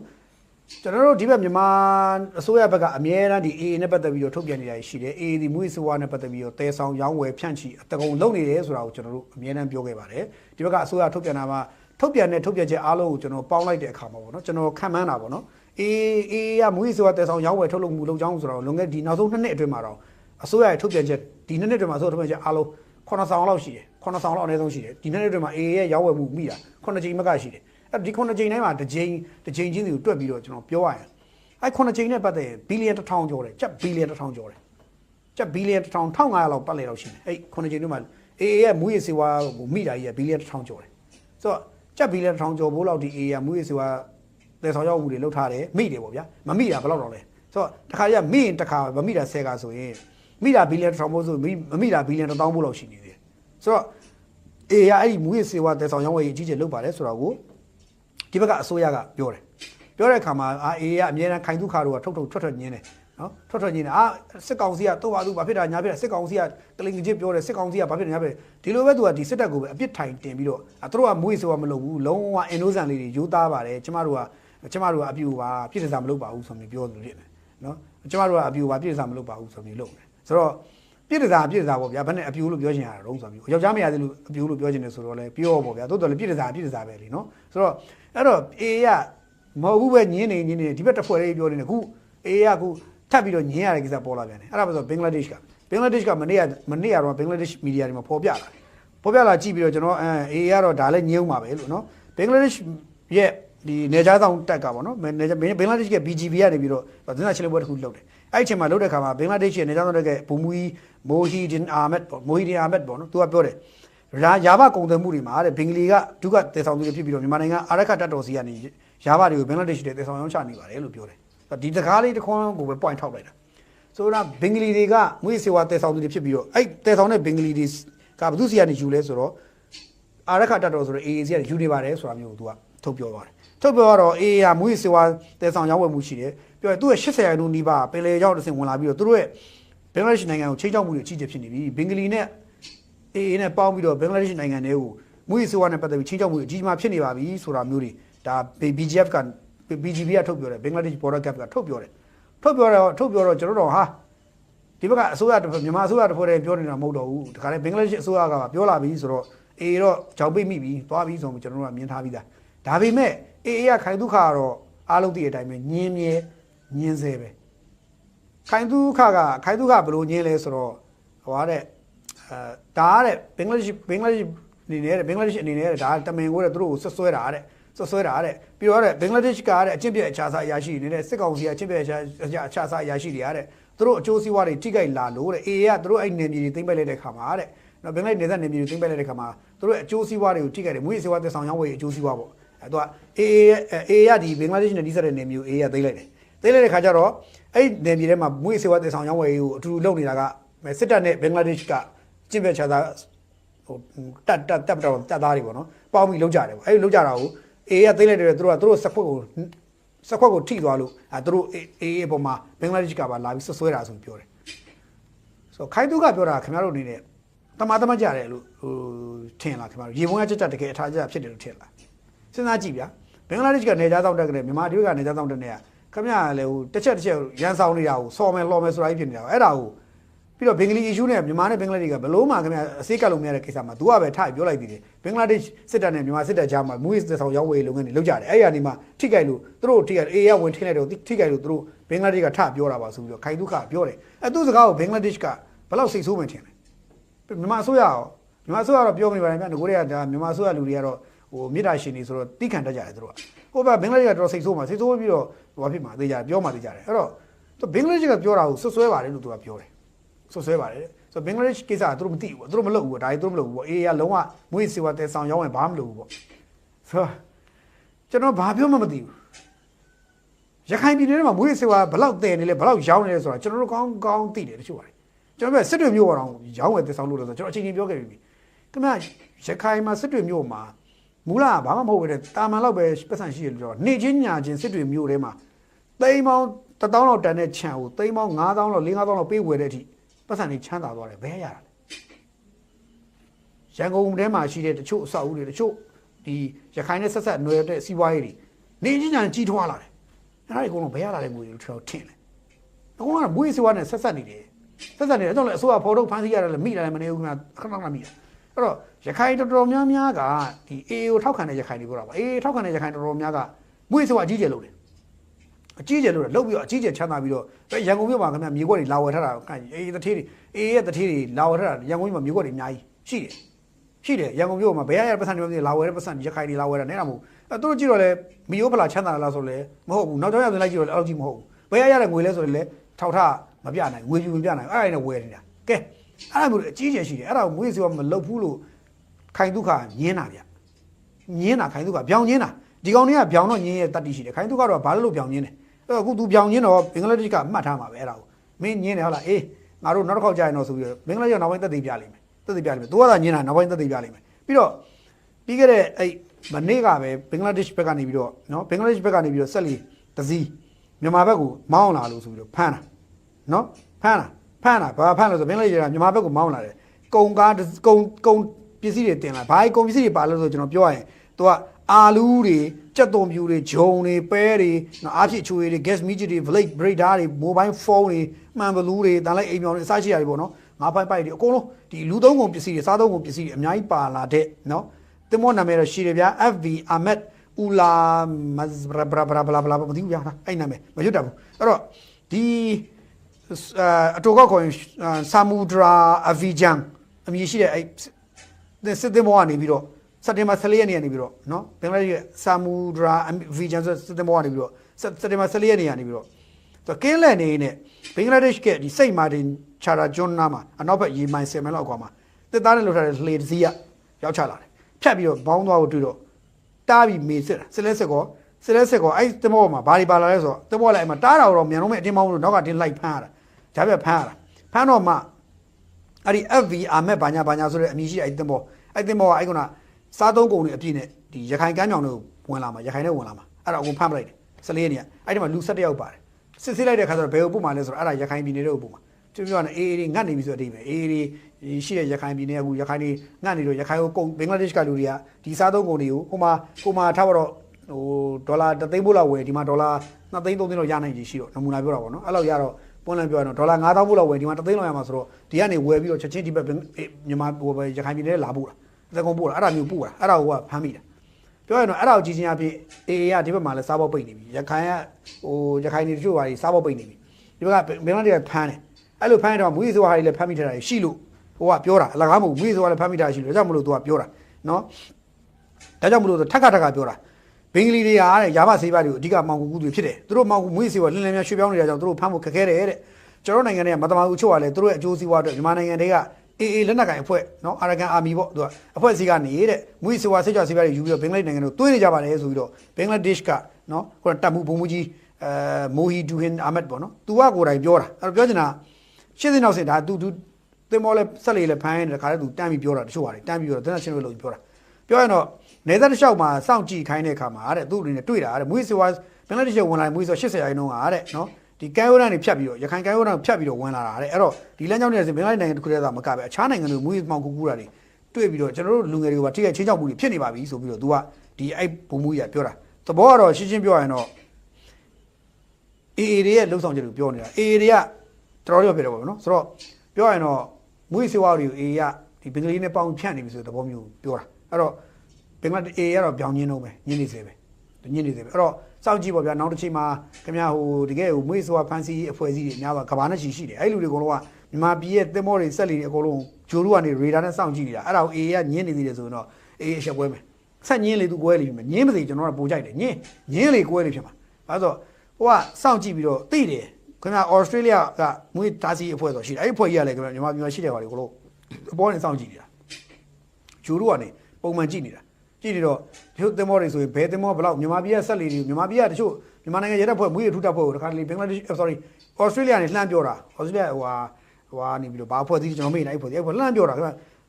ျမြန်မာပြည်ကဘယ်စိတ်ကမ်းမှာဘယ်ကွန်တိန်နာထဲမှာဘာနဲ့ထုတ်ထားတဲ့မွေးစုကဘလောက်ရှိနေပြီခင်ဗျားတို့သွားဖမ်းပါလို့ပြောလို့မြန်မာမွေးစုတပ်ဖွဲ့သွားဖမ်းရတဲ့ဖြစ်စဉ်ကြီးခဏခဏရှိခဲ့ဘူးတယ်ဒါကြောင့်မလို့ဟိုကကြည်နေတာလကားမဟုတ်ဘူးဒါကြောင့်တခါတခါကျရင်အေတို့ဘာလို့ကတော့လိန်တဲ့ခါပြောင်းလိန်တာပေါ့နော်ဘင်္ဂလီရောက်600ကျော်တတ်တုံးကလည်းထန်း600ကျော်600ကျော်တတ်တုံးကလည်းသူလိန်တယ်အခုလည်းထပ်လိန်တယ်လိန်လေးနောက်ဆုံးအေးရလိန်စံမြင့်လိန်နဲ့ထွန်းမြတ်နိုင်နေထိုင်တဲ့ကဘာပတ်လို့မရတဲ့ရာဇဝတ်ကောင်ဖြစ်တော့မယ်ကျွန်တော်မြင်အောင်သိရာဇဝတ်ကောင်ဖြစ်ပြီအခုလည်းထွန်းမြတ်နိုင်ကသူရာဇဝတ်ကောင်ဖြစ်တာကိုသူကရှောင်နေတဲ့ခါကျတော့ပြီးခဲ့တဲ့ဩဂုတ်လ30ရက်နေ့ကပေါ့နော်မောင်းတော်မှာရှိတဲ့ဗာနာမည်ကျော်ပလီပြအဲ့ပလီနာမည်ကျွန်တော်မရွတ်ပြတော့ပါအဲ့ပလီကိုထွန်းမြတ်နိုင်ကိုယ်တိုင်တွားပြီးတော့ဖွင့်ပေးတယ်ဆိုပြီးတော့လှုပ်ပြီးတော့အဲ့မောင်းတော့ကဘလီမှာတော့ဖွင့်ပေးတယ်ထွန်းမြတ်နိုင်ကလုံးဝဘင်္ဂလီနဲ့အဆင်ပြေတယ်ဆိုတဲ့ပုံစံမျိုးတွေလာသက်သေပြသွားတယ်သူကနော်လာသက်သေပြသွားတယ်အပြသွားပြီးတော့မှဘင်္ဂလီနဲ့ဓာတ်ပုံတွေကလက်ဆွဲနှုတ်ဆက်ဓာတ်ပုံတွေကရိုက်ဘာညာလောက်တော့တွေ့ရတယ်ဆိုတော့ကျွန်တော်အဲ့ဒါကြည့်ပြီးတော့ဟိုပြုံးတော့ပြုံးပြီးတယ်ထွန်းမြတ်နိုင်လဲတော့လဲတယ်ဒါပေမဲ့တပတ်မပြည့်ဘူးလဲတော့လဲနော်အဲ့ကောင်တပတ်မပြည့်ဘူးအဲ့ဘက်ကလဲတယ်တပတ်မပြည့်ဘူးဘာလို့သူကမောင်းတော်မြို့မှာရှိတဲ့ဒီပြောဦးသိန်းစိန်ဆိုတဲ့လက်ကလေးကပိတ်ထားတဲ့ဒီဘင်ဘောပေါ့နော်ဘာဂျာပလီဆိုလဲမောင်းတော်မြို့မှာဂျာမေပလီနော်2012ခုနှစ်ဇွန်လ10ရက်နေ့မှာဖြစ်တဲ့ဒီလူမျိုးပြိပခဂျာမှာအဲဂျာမှာပိတ်လိုက်ရတာယာယီပိတ်ထားလိုက်ရတဲ့ဟာကြီးကအခု10နှစ်ကျော်ကြာပြီးတဲ့နောက်မှာ73နှစ်ကြာပြီးတဲ့နောက်မှာအခုပြီးတဲ့စက်တင်ဘာ12ရက်နေ့မှာစပြီးပြန်ဖွင့်လိုက်ပြီတဲ့အဲ့လိုဖွင့်ဖို့တဲ့မဖွင့်ခင်မှာဩဂုတ်လ30ရက်နေ့ကနော်ထွန်းမြတ်နိုင်ကနေပြီးတော့အဲ့ဒီတွားတွေ့တယ်အဲ့ဒီဂျာမောင်းတော်မြို့မှာဂျာမေပလီပြန်ဖွင့်ဖို့အတွက်ကိုအဲ့မှာရှိတဲ့ဘင်္ဂလီနဲ့ဘင်္ဂလီခေါင်းဆောင်တွေနဲ့ဒါတွေ့ပြီးတော့မှသူကတခြားစကားပြောတယ်အဲ့တော့ဘင်္ဂလီခေါင်းဆောင်တွေကဘာပြောလဲဆိုတော့ဘင်္ဂလီခေါင်းဆောင်တွေကလည်းလဲတယ်နော်အတိအကျပြောတော့နော်အေးကသတင်းမထုတ်ပြန်မဲ့နေတာတော့ဟိုကောင်ကထုတ်ပြန်တယ်ဘယ်လိုပြောလဲဆိုတော့လဲတာမင်းမှုတ်နေတာဘင်္ဂလီကရက်ဆွဲပါထည့်ပေါ်တာ2025ခုနှစ်8လပိုင်း30ရက်နေ့မှာတဲ့ကျွန်တော်တို့စီကိုဗိုလ်ချုပ်ရောက်လာတယ်တဲ့ဗိုလ်ချုပ်လာနေမှာကျွန်တော်တို့တင်ပြတယ်တဲ့အဲ့တင်ပြရဲ့နောက်မှာစူးစမ်းပန်းစူးစမ်းကြအောင်ဖွင့်ပြီးတော့ဒါတွေဖွင့်ပေးတာပါဆိုတော့ရက်ကိုပြောစရာမလိုပဲနဲ့ကိုအဲ့ဒီဘင်္ဂလီကရက်ပါထည့်ပေါ်တာထွန်းမြတ်နိုင်အဲ့လိုလာသွားတဲ့ရက်ကိုထည့်ပေါ်တာဘင်္ဂလီဘယ်လောက်လဲလဲဆိုတော့နော်ဒီတိုင်းများဗိုလ်ချုပ်ထွန်းမြတ်နိုင်ကျွန်တော်တို့စီကိုလာတဲ့ချိန်မှာကျွန်တော်တို့ကပြီးခဲ့တဲ့တိတ်မကြတဲ့ကလာပါလို့ကျွန်တော်တို့အဲ့ဒါပြောလိုက်လို့ဗိုလ်ချုပ်ထွန်းမြတ်နိုင်ကကျွန်တော်တို့ဖွင့်ပေးတာပါလို့ပြောရင်ပြီးနေတဲ့ကိစ္စကိုအဲ့ဘင်္ဂလီတွေကဘယ်လောက်လဲလဲဆိုတော့2025ခုနှစ်8လပိုင်း30ရက်နေ့ကဗိုလ်ချုပ်ကျွန်တော်တို့စီရောက်လာတဲ့မောင်းတို့ရောက်လာတဲ့အချိန်မှာကျွန်တော်တို့နဲ့တွေ့တဲ့အချိန်မှာကျွန်တော်တို့ကတောင်းဆိုလိုက်တယ်ရက်ကိုတိကျတက်ပါလားအရန်ကိုဘင်္ဂလီတွေပညာသားပါတယ်တအားပညာသားပါတယ်ထွန်းမြတ်နိုင်တော့သူ့ကိုသူတို့လဲလာပြီထင်တာဟိုကသူ့တကွက်ထဲသွားတာသူမသိလိုက်ဘူးတကွက်ထဲအဲ့တော့ထွန်းမြတ်နိုင်ဒီဩဂုတ်လ30ရက်နေ့ကမောင်းတော်မြို့ရောက်ခဲ့တယ်ဆိုအထောက်ထားကြီးတင်ချက်ထွက်မသွားဘူးလားအဲ့ဒါဆိုရင်ထွန်းမြတ်နိုင်ရခိုင်ပြည်နယ်မှာရှိနေတယ်ဆိုအထိပ္ပယ်ပဲရခိုင်ပြည်နယ်ကသူသိပြီးတော့အဲ့ကာလတစ်ချောင်းမှာအခုဒီနေ့မှ18ရက်ဆိုတော့ဒီ18ရက်လုံးအတွင်းမှာသူဒီရခိုင်ပြည်နယ်ရဲ့တနေရာမှာရှိနေသေးတယ်ဆိုအထိပ္ပယ်မသက်ရောက်ဘူးလာ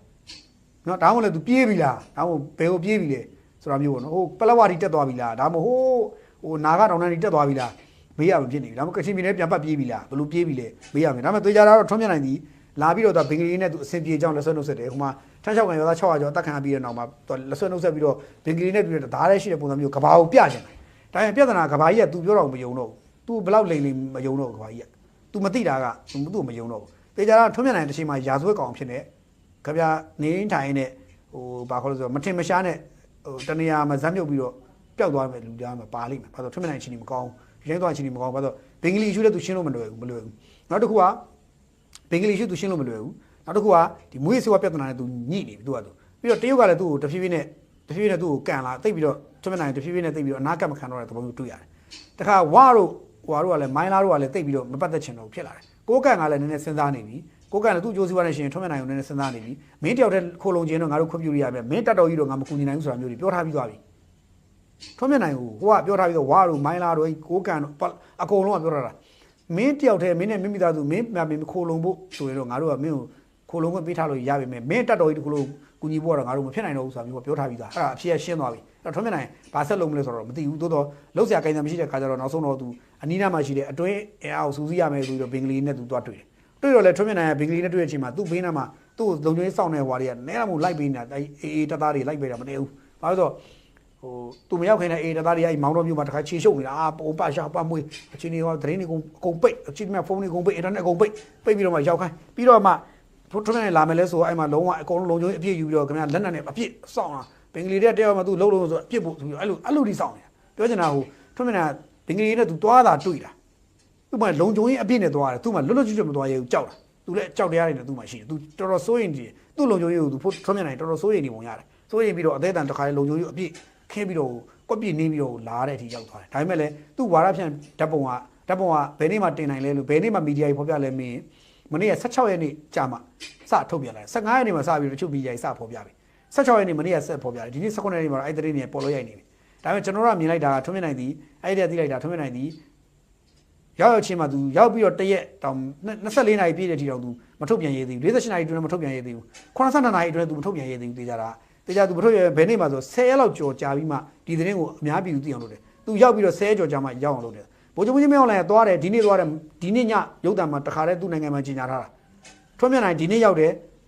82နာရီလည်းမကြီးညာရဘူးနောက်တစ်ခါဟိုဘာလဲဆိုတော့ဟို96နာရီတိကြာတဲ့အထိလည်းမကြီးညာရဘူးပြောချင်တာနော်ပြောချင်တာဟိုတပတ်ကြာတဲ့အထိလည်းမကြီးညာရဘူး10ရက်ကြော်ပြီးတော့မှကြီးညာရတဲ့အစဉ်ရောက်သွားထွန်းမြတ်နိုင်ဘဝခိုးကြောင်ခိုးဝဲနဲ့ကိုရခိုင်ထဲမှာသူသွားနေရတဲ့ဘဝထွန်းမြတ်နိုင်ခိုးကြောင်ခိုးဝဲသွားရတဲ့ဘဝကိုရောက်သွားတယ်ထွန်းမြတ်နိုင်ပြီးတော့နောက်တစ်ချက်ကဒီဘင်္ဂလီနဲ့သူသွားပြီးတော့ဘင်္ဂလီတွေကသူ့တကွက်ထည့်ပေးလိုက်တာဗိုလ်ချုပ်ကတဲ့သူတို့ရှိကို8လပိုင်း30ရက်နေ့ရောက်လာပါတယ်ဆိုတော့အဲ့သတင်းစကားတနိုင်ငံလုံးပြန်သွားပြီလေသူဘယ်နေ့ရောက်တယ်ဆိုတော့ပေါ်သွားပြီရှင်းနေတာပဲသူကသာဖုံးကွယ်ဖို့ကြိုးစားတာဟိုကရဲဆွဲပါထည့်ပြောလိုက်တာအေးရောပွဲရောတော်စိတ်ဝင်စားဖို့ကောင်းတဲ့ကိစ္စအဲ့တော့သို့တော့ထွန်းမြတ်နိုင်ဒီတိုင်းသွားရင်တော့အချင်းဒီမှာတိတ်ပြီးတော့ကောင်းမဲ့ပုံတော့မပေါ်တော့ဘူးနောက်ပိုင်းမှာတဖြည်းဖြည်းထွန်းမြတ်နိုင်ကအစိုးရစီကိုခေါင်းငုံဝင်မဝင်ထွန်းမြတ်နိုင်တော့ရာဇဝတ်ကောင်ဖြစ်နေတနေရာမှာဇက်မြုပ်ပြီးတော့တနေရာမှာပျောက်သွားမယ်လူတွေမှာပါလာလိမ့်မယ်ရခိုင်ပြည်နယ်ကလည်းထွန်းမြတ်နိုင်ကြောင့်ဟိုပညာရေးနှိမ့်ကြမယ်ကျန်းမာရေးနှိမ့်ကြမယ်လူမှုရေးနှိမ့်ကြမယ်ဘက်ပေါင်းစုံကနှိမ့်ကြတဲ့ဘဝကိုထပ်ရောက်အောင်မယ်ဒါထွန်းမြတ်နိုင်ရဲ့ရခိုင်ပြည်နယ်ကိုနှိမ့်ဆက်တဲ့အကွက်တွေပေါ့ဗျာနော်ဒါတစ်ချက်ပေါ့အဲ့တော့ကျွန်တော်နောက်တစ်ခုကတော့ဒီတထုံအချင်းထောင်မှာဖြစ်တဲ့ကိစ္စလေးတထုံအချင်းထောင်ကကျင်းသားတွေခုံချထွက်ပြေးတဲ့သတင်းလေးလေးကျွန်တော်ဒီနေ့ထည့်ပြောပါမယ်အဲ့ဒါတော့အခြားမဟုတ်ပါဘူးတထုံမိုးပြည်နယ်တထုံမြို့နယ်ဈေးမသွဲလမ်းဈေးမသွဲကြီးရပါတော့အဲ့ကြီးရမှာရှိတဲ့ဒီတထုံအချင်းထောင်ရှိတယ်အဲ့အချင်းထောင်မှာအချင်းထောင်ကနေပြီးတော့အချုပ်သားတွေကိုသူကအဲ့ဒီ15ရက်နေ့စက်တင်ဘာ15ရက်နေ့ညနေတော့ကတထုံမြို့မှာရှိတဲ့တရားရုံးမှာရုံးထုတ်ဖို့ဆိုပြီးတော့အချုပ်သားတွေတင်ဆောင်လာတဲ့ချိန်အဲတင်ဆောင်လာပြီးတော့ထွက်လာတဲ့အချိန်မှာဈေးမသွဲအချင်းထောင်ကနေတင်ဆောင်ပြီးပြန်လာတဲ့အချိန်ထောင်လည်းပြန်လာတဲ့အချိန်အချုပ်ကားတကောက်ဖွင့်တဲ့အချိန်လေးမှာပဲထောင်ပေါက်ဝနားလေးမှာဖွင့်ကြအောင်ဟိုကောင်တွေကဝေယုံသုံးကနေအချုပ်သားခုံလို့တော့ဝိုးနဲ့ထွက်ပြေးတာ9ရက်လောက်ထွက်ပြေးသွားတယ်ထွက်ပြေးအကျေးဦးစီးရလူတွေလိုက်ဖမ်းရတာပေါ့ဗျာဖမ်းရတော့ဘယ်နှယောက်မိလဲဆိုတော့3ယောက်တော့မိတယ်တဲ့3ယောက်တော့မိတယ်4ယောက်မိတယ်4ဦးကတော့ထွက်ပြေးလွတ်မြောက်နေသေးလို့သိရတယ်ဒီနေ့အဲ့ဒါအချုပ်သား4ဦးထွက်ပြေးသွားတယ်ဖြစ်စဉ်ဟိုမွန်ပြည်နယ်မှာဖြစ်သွားတယ်ရိုးရိုးတော့ဖြစ်သွားတယ်ဒါလေးကဒီနေ့လူတွေတခြားမသိလို့ပြောတာအဲ့ချုပ်သား4ဦးကလည်းဘယ်ထိထွက်ပြေးပြီးတော့ဘယ်ရောက်မလို့မသိဘူးเนาะဟို3ဦးကတော့ကောင်းကောင်းထောင်းခံရပြီပေါ့ဗျာထွက်ပြေးတဲ့ကောင်3ဦးကတော့ထောင်းခံရပြီပေါ့ဆိုတော့ဒါလည်းလောက်ကြပေါ့ဗျာပြေးလို့လွတ်ရင်လည်းပြေးကြပေါ့မလွတ်ရင်လည်းအခုဖမ်းခံလိုက်ပေါ့ဒါပဲရှိတာပဲเนาะဒါလေးကတထုံမှာဖြစ်သွားတဲ့ကိစ္စပါကျွန်တော်ဒီနေ့အပိတ်လေးကတော့ရွှေပြည်သာမှာမနေ့က9:45လောက်ကဖြစ်သွားတဲ့ကိစ္စလေးเนาะရွှေပြည်သာထန်း6ပင်လမ်းစုံနားမှာအမေထန်း6ပင်လမ်းစုံနားမှာလူစိုက်ကယ်နဲ့ပေါ့เนาะစိုက်ကယ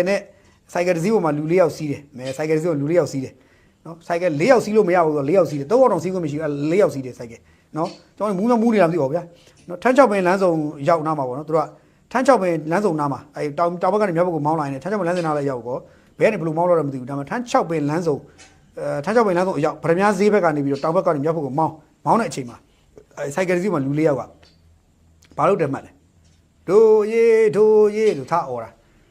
သူတို့ကတော့သူတို့ကိုသူတို့ဟုတ်လာပြီဆိုပြီး9:45လောက်မှអော်တာသူတို့អော်တာပြီးတော့ဘလောက်မှမကြောက်ဘူးနိုင်ဝက်တောင်မကြောက်ဘူးဘတ်ကွာဆိုပြီးတော့အဲ့4ယောက်လုံးအဲ့နာမှာရှိတဲ့လုံချိုးတပ်ဖွဲ့ရဲတပ်ဖွဲ့တွေကတားပြီးတော့စစ်လိုက်တာစစ်လဲစစ်ကောတို့ရေးអော်တာဆန်းဆုံးအောင်အတန်အောင်မဆုံးလိုက်ဘူးအဲ့ဒီညမှာပဲတားပြီးတော့4ယောက်လုံးဖမ်းခံလိုက်ရတယ်အဲ့4ယောက်လုံးအခုဘာဖြစ်လဲဆိုတော့ထောင်ထဲရောက်အချုပ်ထဲရောက်သွားပြီမကြိုင်ထောင်ထဲရောက်မယ်သူတို့ကဘာဖြစ်လဲဆိုတော့ရွေးကောက်ပွဲမဖြစ်မြောက်ဖို့အတွက်ကိုရွေးကောက်ပွဲကိုဆန့်ကျင်မှုအတွက်ကိုဆန့်ကျင်ရွေးကောက်ပွဲကိုပြက်လို့ပြည့်လို့ရေးတို့ရေးဆိုអော်တာပေါ့ဗျာအဲ့ရွေးကောက်ပွဲကိုဖျက်ဖို့ပြည့်လို့မယ်ဆိုမှတော့သွားပြီဗောထောင်9နှစ်လောက်တော့သွားမှာ5-6နှစ်သွားအောင်မှာဆိုတော့မူယူတဲ့ရှောက်လို့တာလည်းလောက်ကြပေါ့ဗျာခင်ဗျားတို့ကြည့်ရလောက်ကြအောင်လို့ပဲပြောချင်တယ်ဒီကာလမှာသတိထားနေတာကောင်းပါတယ်မလိုလားအဖက်နဲ့4နှစ်ကျော်လောက်ဒီကျွန်တော်တို့အသက်ရှည်နေခဲ့ပြီးခဏနောက်ထပ်တစ်နှစ်လောက်တီးခံပြီးခဏနေကြတချို့လူတွေစွတ်စိတ်မလုပ်ကြနဲ့ခေါင်းထောင်ထဲရောက်ကုန်လိမ့်မယ်နော်အဲ့တော့ဟိုမှာဗာလဲမူယူနဲ့ဆိုင်ကယ်တွေမောင်းလာပြီးတော့တို့ရေးတာအခုအရေးကောင်းသွားပြီးတော့အခုတော့တို့အရေးကနေပြီးတော့တို့ရေး